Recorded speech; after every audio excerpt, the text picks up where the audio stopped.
Alright guys, as promised, here I am with second part of the new and mysterious planets that have recently been so-called discovered at the edge of our solar system. Not edge, but uh, most people are very ignorant about that. But anyway, they're really actually more like the inner solar system, at least for planet 10, which was just announced the possibility of.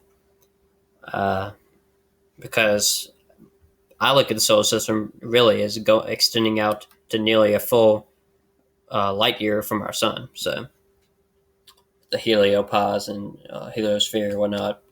So yeah. Anyway, this is, as you guessed, an artist rendition of the famous Planet Nine that was discovered, or so-called discovered, by Mike Brown and Konstantin Batygin in 2015, or yeah, 2015. I don't think it was announced till 2016, or maybe it was announced 2015. Anyway, years of research went in this.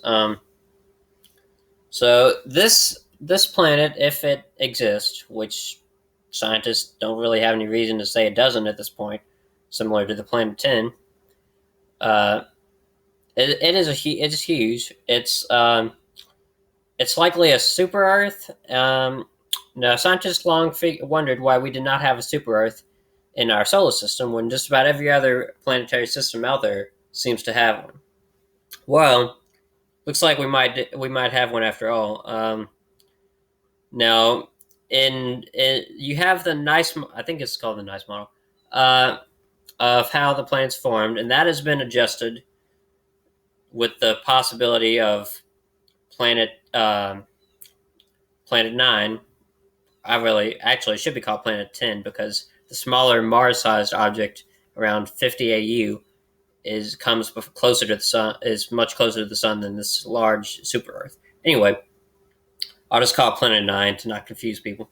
So they with new computer models run and mathematical formulas put into place, they predicted that there was an additional ice giant that formed in the solar system, along with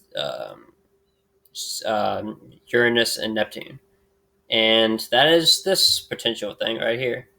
And through interactions with basically Jupiter, scientists speculated that it got flung out of the solar system entirely. Well, if this is what we're seeing here, if this is really there, then maybe it didn't get flung out entirely, but for somehow it managed to stay fairly close in the solar system and was destined to wander cold and lonely out here on the fringes of space.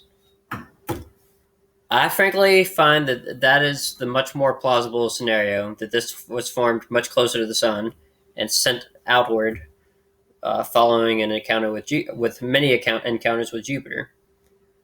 Um, and that is much more likely, in my opinion, than that this was a captured something captured from another star or a free floating object, interstellar planet that was captured by our sun.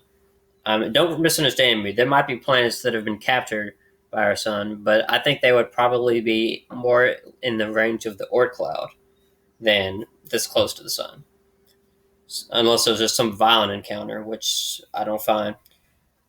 So, so this would be about 9 Earth masses, or something like around 9 to 13 Earth masses. Scientists predict, and so it would be pretty massive. It would be classified as an ice/gas giant, similar to Uranus and Neptune, or maybe more of an ice giant because it's a little bit smaller and probably didn't retain as much gas in its forming.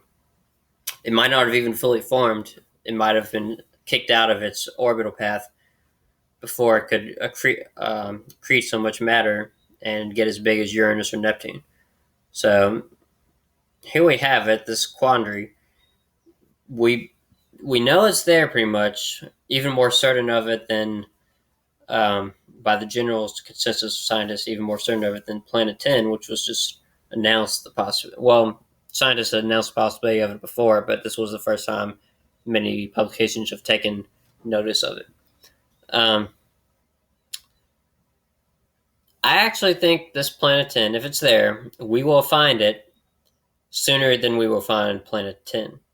Because even though Planet 10 is uh, like tens of times closer to Earth and to the Sun than Planet 9 is, it's also a troublemaker. I say troublemaker because it has persistently hidden from our telescopes. It's persistently hidden.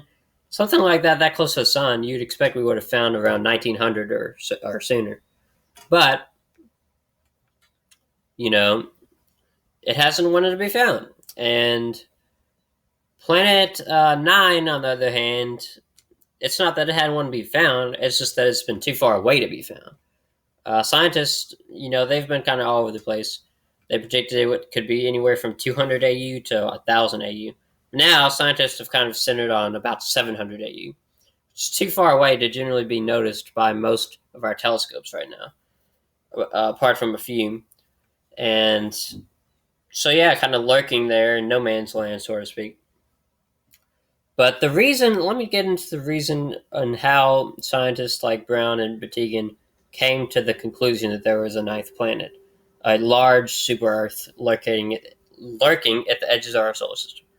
So, the discovery of Sedna in the mid 2000s posed a quandary. It was at the time, I think it was the farthest known natural object from Earth, or from the sun, excuse me, and that was still a part of our solar system. So, and it was pretty massive. It's a dwarf planet, or a planet, whatever your uh, definition is. IU hasn't recognized it as such, but we all know it is. Um, and so they then started to look for other objects in the vicinity of Sedna that had large perihelion to aphelion ratios, meaning how close they came to the sun in their orbit and how far away they went. And they found that the orbit paths were eccentric and swung around on a different plane than the regular planets, as if they were affected by some large object. Eventually, a few more of these small, icy, rocky bodies were found, and even though we've only found like 10 of them so far that truly fit the model, we call them, we place them in a separate class than the scattered disk, and we call them sednoids. Basically, a group of objects that have been scattered but also clumped together in a group and are closely associated to, but not so closely associated to, clearly far away from Planet 9, but still associated with it and possibly having been put in that orbital path by when Planet 9 made its rounds through the outer solar system. Um, and I'm sure we'll find out more about this Planet 9 and other quandaries, such as how Triton came to be captured by Neptune perfectly, or how, other quandaries. I'm sure we'll find out more when we find out more about Planet 9.